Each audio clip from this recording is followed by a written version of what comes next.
Imagine being told that America's top law enforcement agency, the FBI, was quietly asked to send weekly emails detailing their operations, not summaries for accountability, not harmless updates, but the kind of information that could expose investigations, compromise tactics, and even put lives at risk.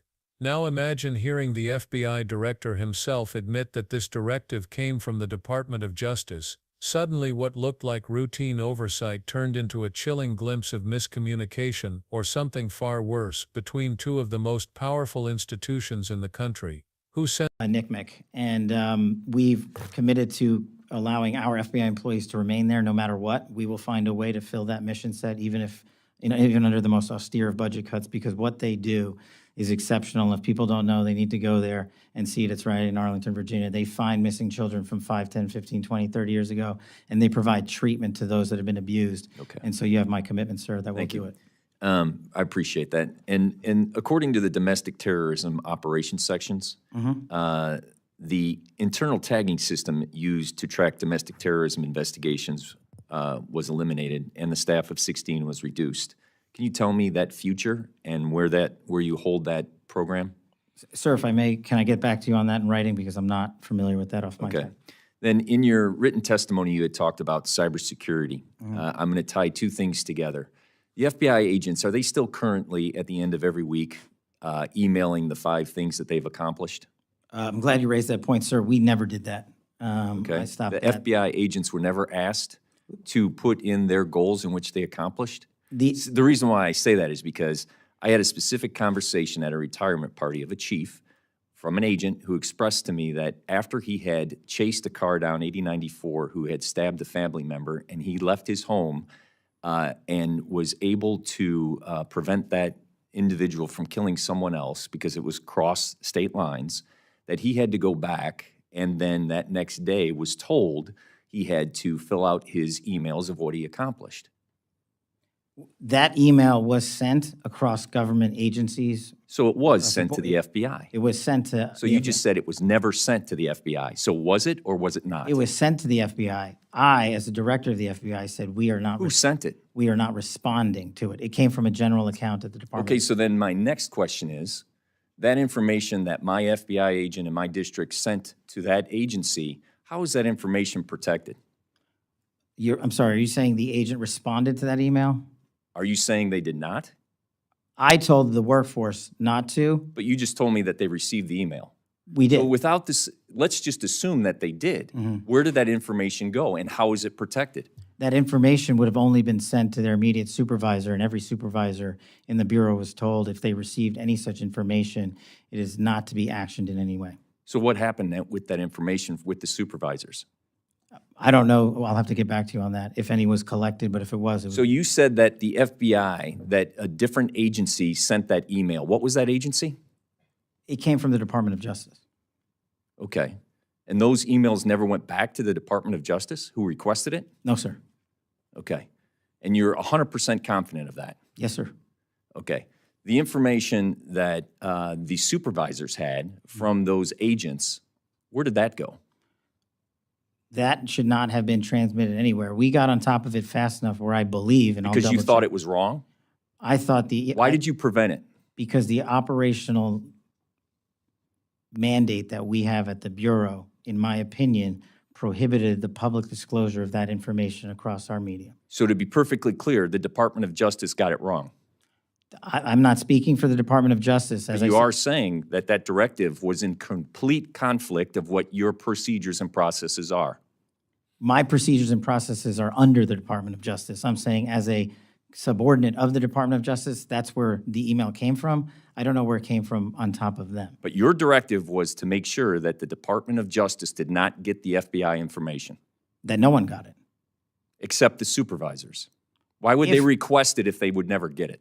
Well, the supervisors were told to stand down. What I'm trying to say is, when that email came in, we acted as fast as we could, I think the same day, to say we are not in a position to do that. Everybody hit pause till we figure out what to do. And the end result was, we at the FBI are not complying with that request to publicly do so. And we told agents that if you feel the need to express that information to your supervisors, only do so on the classified system. Okay. Sent that email? Why was it sent? And what really happened to the information agents may have already shared? Today we break down a tense congressional hearing where one simple question cut through the noise and left the FBI scrambling for answers.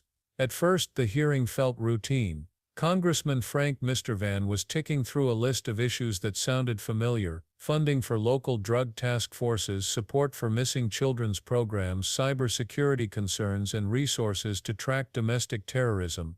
These are the kinds of questions that often pass quietly in hearings, important for communities but rarely the kind of thing that makes national headlines. It was the kind of exchange that feels predictable, almost procedural. But then, without warning, the conversation shifted. Instead of broad policy questions, Mr. Van drilled into something far more specific and far more unsettling.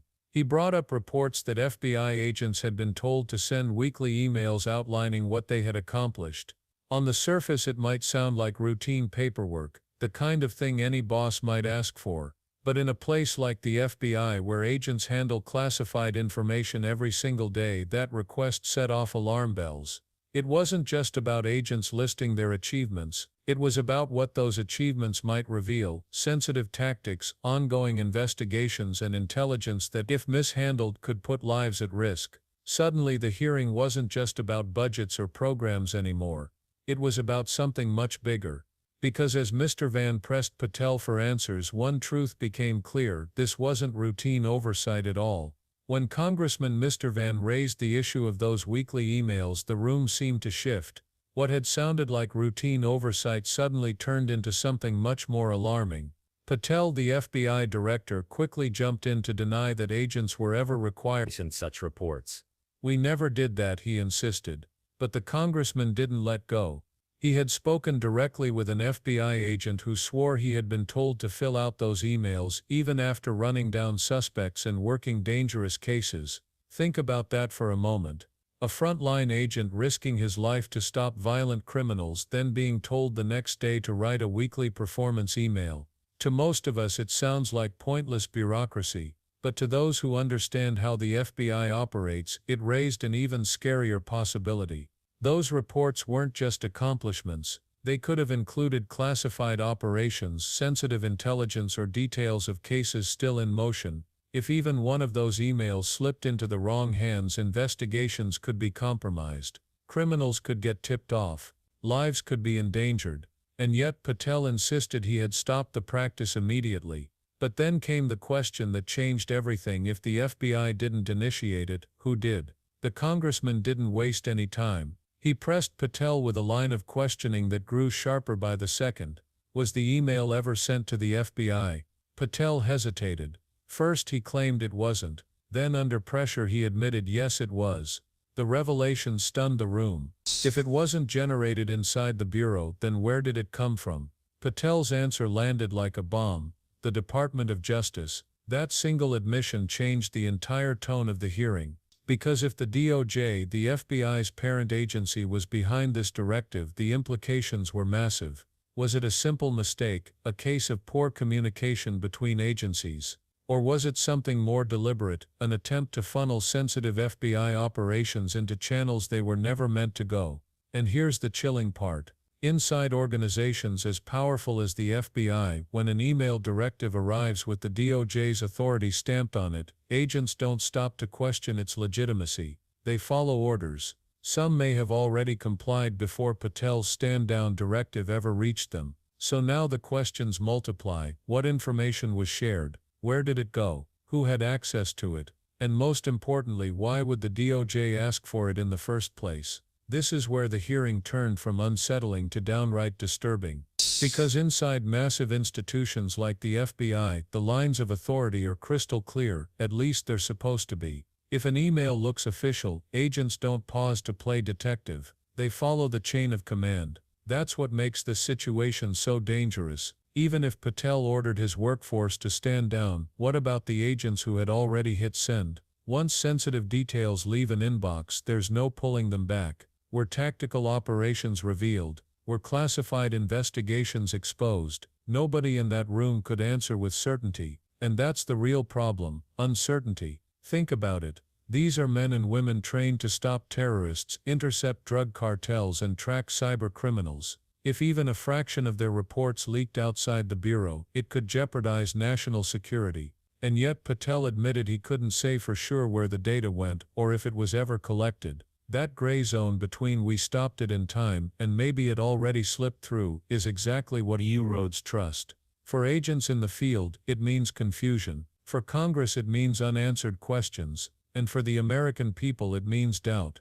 But what came next made those doubts feel even bigger. Congressman Mr. Van's persistence revealed something far larger than a single email. It exposed the fragile balance of power between the FBI and the Department of Justice. On paper, the relationship looks simply: the FBI investigates, the DOJ prosecutes, and oversight from Congress ensures both remain accountable. But in practice, blurred lines can create dangerous gaps. Oversight exists for exactly this reason: to catch mistakes before they spiral into abuse. But when directives come from the DOJ and land in the FBI's system, who decides whether they're legitimate? Who checks if they violate operational security? And if the FBI has to push back against its own parent agency, what does that say about the system itself? Patel framed his response as decisive. He stopped the practice, he shut it down, he protected the Bureau. But that explanation only raises more questions. Why wasn't Congress notified earlier? How many agents already submitted information?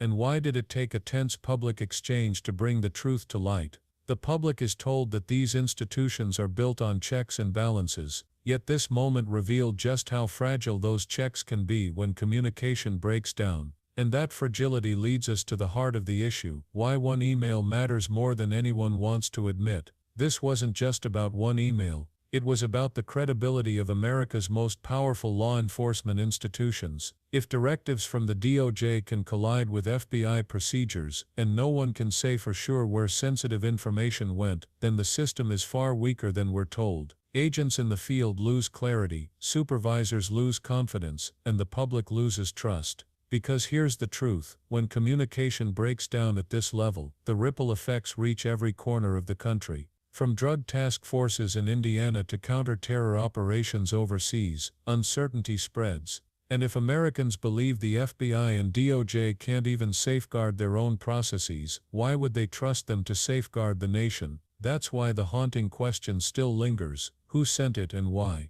Until that answer comes, doubt will remain. At the end of the day, this hearing wasn't just a clash of words between a congressman and the FBI director. It was a warning sign. A reminder that even at the highest levels of government, one misstep or one unexplained directive can ripple into chaos. Because when oversight fails, when communication falters, and when answers are vague, trust collapses. And trust is everything. Without it, agents hesitate in the field. Communities doubt the very people sworn to protect them. And ordinary Americans are left wondering if the institutions built to serve them are serving someone else entirely. That's why this moment matters far beyond one hearing or one email. It raises the question that won't go away: was this a bureaucratic blunder, or a deeper problem hiding in plain sight? Now I want to hear from you. Do you think this was simple miscommunication, or something more deliberate? Drop your thoughts in the comments below. And if you value breakdowns that cut through the noise, make sure to subscribe, hit that bell, and stay tuned, because these hearings matter more than most people realize.